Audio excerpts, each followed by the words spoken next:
गांव में तो सब जगह अकाल की परिस्थिति हो गई है। लगता नहीं कि अब इस गांव में ज्यादा दिन रुकना उचित होगा।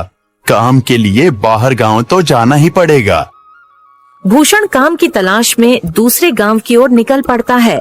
चलते चलते वह विजयपुर गांव में आ जाता है। वहां उसका रहने का कोई ठिकाना नहीं था और उसके पास कोई काम भी नहीं था। चलते चलते वह एक अमीर किसान जगत सेठ के पास आ पहुंचता है। सेठ जी, मैं भूषण दूसरे गांव से आया हूँ। हमारे गांव में अकाल की परिस्थिति हो गई है। लोगों के खेत सूखे पड़े हैं। गांव में बूंद बूंद पानी के लिए लोग तरस रहे हैं।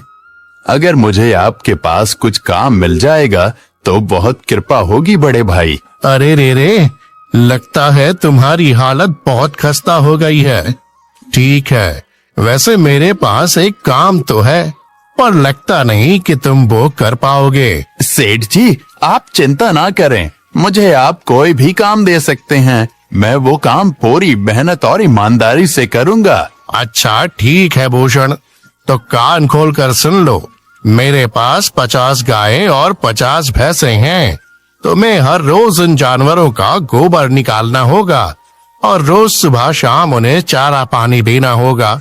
महीने के आखिर में तुम्हें इस काम के लिए 200 रुपए मिलेंगे। और हाँ, 2 वक्त का खाना भी हमारी तरफ से मुफ्त दिया जाएगा। बोलो, क्या तुम ये काम कर पाओगे? अरे बाप रे, 50 गाय और भैंसों को संभालना आसान काम नहीं है। पर अब मैं कुछ कर भी तो नहीं सकता, और ऊपर से सेठ जी 2 वक्त का खाना भी दे रहे हैं। ठीक है सेठ जी, मैं ये काम कर लूंगा, पर एक विनती है। हाँ बोलो भूषण, क्या बात है? सेठ जी, अगर आपको समस्या ना हो तो क्या मैं आपके गायों के साथ गौशाला में रह सकता हूँ? सेठ जी, मैं इस गांव में नया हूँ। मेरा रहने का कोई ठिकाना नहीं है। जग्गा सेठ थोड़ी देर तक सोचता है और भूषण को ऊपर से नीचे तक देखने के बाद उससे कहता है, ठीक है भूषण, तुम गौशाला में रह सकते हो। जी धन्यवाद सेठ जी। तब से भूषण गौशाला में रहकर अपना काम करने लगता है। वह रोज जल्दी उठकर गाय और भैंसों का गोबर निकालता, उन्हें चारा डालता और समय पर पानी भी पिलाता था। हर रोज भूषण अपना काम ईमानदारी और पूरी मेहनत से करता था। जगत सेठ को भी भूषण का काम बहुत पसंद आने लगा, क्योंकि वह अपना काम सफाई से करता था।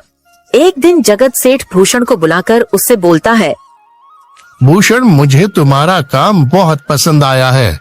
तुम गाय और भैंसों का अच्छा ख्याल रख रहे हो, इसलिए दूध की गुणवत्ता भी बढ़ गई है और गायें पहले से ज्यादा दूध भी दे रही हैं। इसलिए मैं आज से तुम्हारी तनख्वाह बढ़ाकर पूरे 400 रुपए कर रहा हूँ। आपका बहुत बहुत धन्यवाद सेठ जी। कुछ दिन ऐसे ही बीतने लगते हैं। भूषण जगत सेठ के पास बहुत मेहनत और ईमानदारी से काम करता है। धीरे धीरे भूषण के पास अच्छा खासा रुपया जमा हो जाता है, जिससे वह अपने लिए छोटा सा रहने लायक एक कुटिया बनवा लेता है। उस गौशाला में सोकर तो नाक से गोबर की गंध अभी भी नहीं जा रही। अब आखिरकार मुझे अपने घर में चैन से सोने को तो मिलेगा।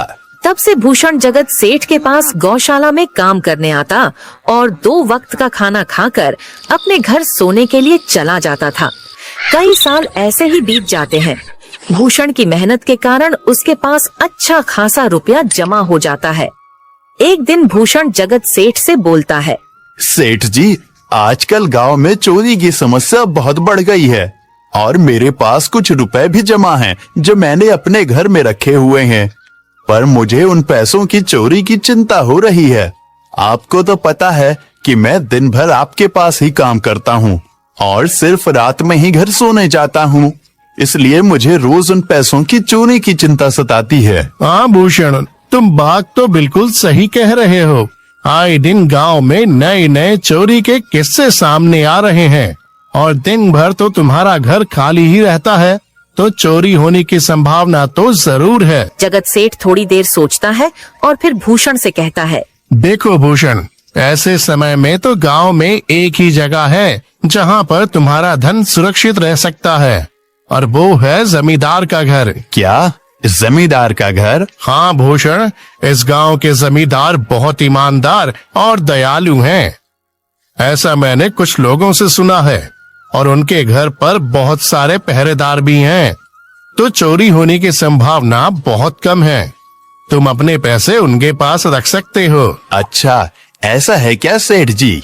ठीक है, फिर आज ही मैं जमींदार जी से मिलकर बात करता हूँ और उन्हें अपनी समस्या बताता हूँ।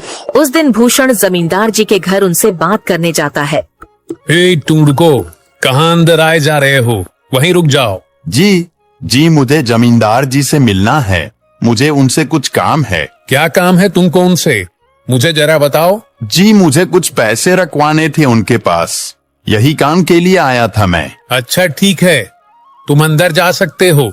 नमस्ते जमींदार जी, मैं भूषण जगत सेठ के यहाँ काम करता हूँ। कुछ साल पहले ही मैं दूसरे गांव से यहाँ आया हूँ।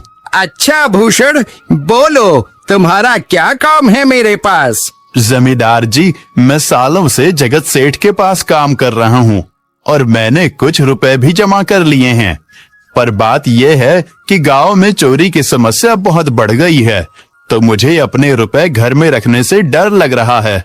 अच्छा, कितने रुपए जमा किए हैं तुमने? जमींदार जी, यही कोई 5 से 6 हजार रुपए होंगे मेरे पास। वाह, ये तो बड़ी रकम है। मैंने आपकी ईमानदारी के बारे में लोगों से बहुत सुना है, इसलिए मैं अपनी रकम आपके पास कुछ वक्त के लिए रखने आया हूँ। हाँ भूषण, तुमने बिल्कुल सही सुना है। तुम्हारी रकम मेरे पास पूरी तरह से सुरक्षित रहेगी। तुम अब चिंता ही छोड़ दो, मैं सब देख लूंगा। भूषण अपने पैसों की थैली जमींदार को दे देता है। ये पूरे 5,800 रुपए हैं, आप गिनकर देख लीजिए। गिनने की क्या जरूरत है? तुम तो जगत सेठ के आदमी हो, मुझे तुम पर पूरा विश्वास है। जमींदार जी, आपका बहुत बहुत धन्यवाद। अब मुझे चोरों का कोई डर नहीं है, क्योंकि मेरे पैसे सुरक्षित हाथों में हैं। अरे भूषण, कोई बात नहीं, धन्यवाद तो मुझे बोलना चाहिए, जो तुम मेरे पास आए अपने रुपए रखने के लिए। भूषण अपने पैसे जमींदार को देकर अपने घर चला जाता है। हाँ भूषण, तुम्हारे पैसे मेरे हाथों में ही अच्छे लगते हैं। ऐसे ही भूषण ईमानदारी और मेहनत से जगत सेठ के यहाँ काम कर रहा था। देखते ही देखते 2 साल ऐसे ही बीत जाते हैं। एक दिन भूषण सोचता है, अब बहुत साल हो गए जगत सेठ के यहाँ काम करते हुए। वैसे सेठ जी तो बहुत अच्छे इंसान हैं, पर सोच रहा हूँ कि खुद की जमीन लेकर उस पर मेहनत करूँ, तभी मैं बड़ा आदमी बन सकता हूँ। अब जो मेरे पास थोड़े कुछ पैसे हैं और जो जमींदार के पास कुछ पैसे संभालने के लिए दिए हैं, वो जमा करके थोड़ी जमीन खरीद लूंगा। आज ही जमींदार से मिलने जाता हूँ और अपने रुपए मांगता हूँ। ये सोचकर भूषण जमींदार जी के घर चला जाता है। जमींदार जी, मैं अपने रुपए वापस लेने आया हूँ।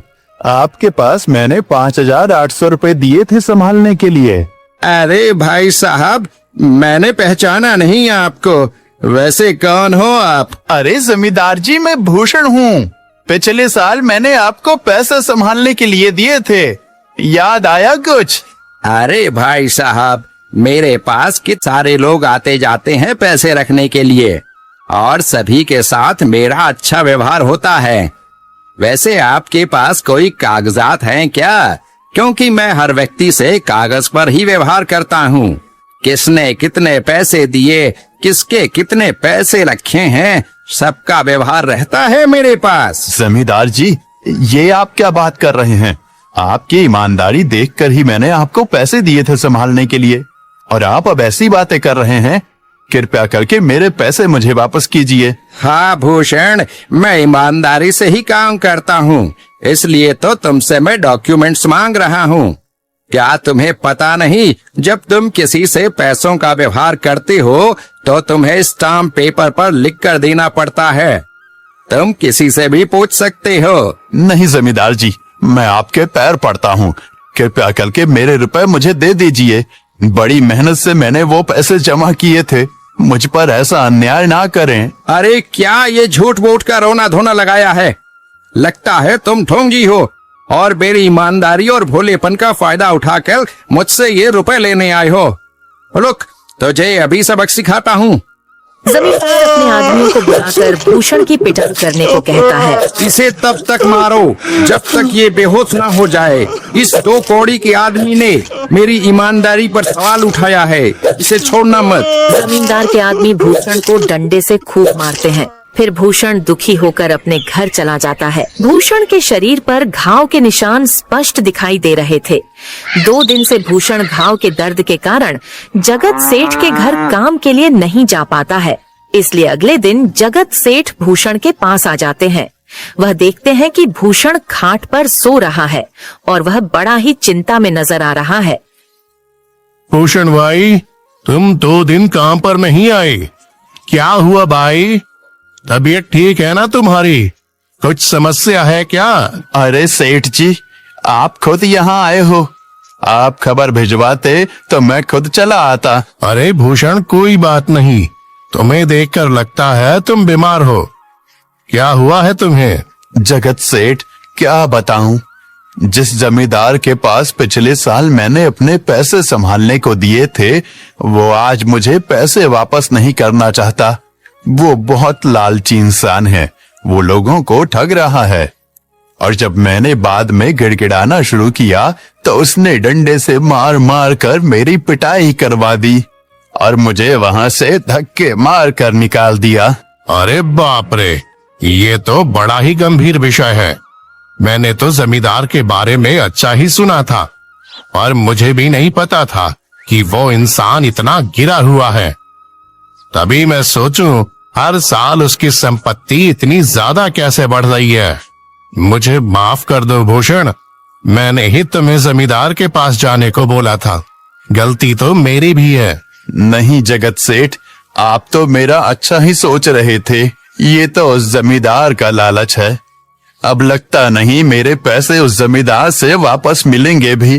भूषण, मेरे पास एक तरकीब है जिससे मैं तुम्हारे पैसे तुम्हें वापस दिला सकता हूँ। जगत सेठ भूषण के कान में सारी तरकीब बताता है। ठीक है सेठ जी, हे ऊपर वाले, ये तरकीब कामयाब होने दीजिए। अगले दिन जगत सेठ बहुत सारे पैसों को एक सूटकेस में भरकर खुद जमींदार के घर जाता है।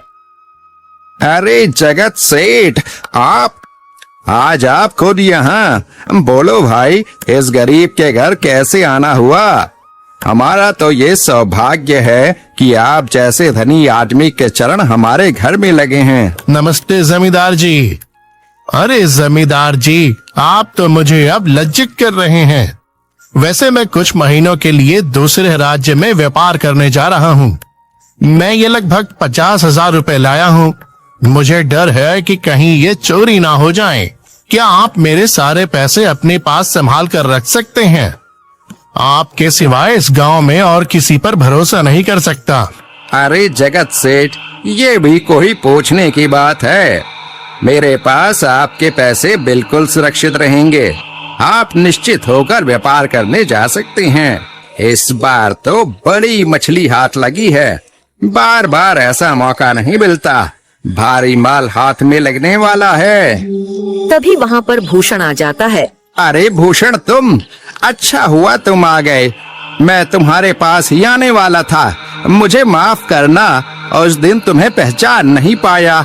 इतने सारे लोग मेरे पास आते हैं तो जरा परेशानी होती है, पर मैं अपनी बातों का बड़ा पक्का हूँ।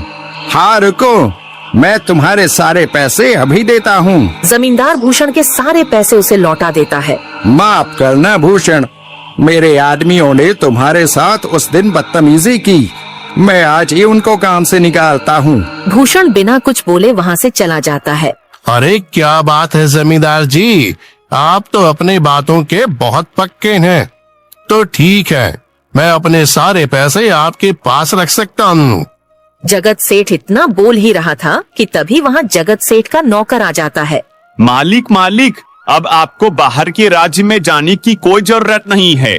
अभी अभी व्यापारियों का संदेश आया है और उसने कहा कि वो खुद हमारे गांव आ रहे हैं। अरे ये तो बहुत बढ़िया बात हुई। अब मुझे इतनी दूर नहीं जाना पड़ेगा। सुन रहे हो जमींदार जी, व्यापारी यहाँ आ रहे हैं। अब मुझे नहीं लगता कि ये पैसे आपके पास रखने का कोई मतलब होगा। चलो, आपका बहुत बहुत धन्यवाद। आपने इतनी ईमानदारी दिखाई मुझे। हाँ, पर अगली बार जरूर आपके पास ही आऊंगा। ऐसा बोलकर जगत सेठ और उसका नौकर वहाँ से अपने पैसे लेकर चले जाते हैं। धत तेरी की, ये क्या हो गया? ये 50,000 तो चले गए और जो भूषण के 5,800 रुपए हड़प लिए थे वो भी चले गए। आपका बहुत बहुत धन्यवाद सेठ जी। अगर आज आप ना होते तो मेरी सारी जमा पूंजी वो जमींदार हड़प लेता। भूषण, कोई बात नहीं। जो व्यक्ति मेहनत और ईमानदारी से कमाता है, ऊपर वाले उसका कभी बुरा नहीं होने देते, और जो हराम की कमाई का खाता है उसका कभी अच्छा नहीं होने देते।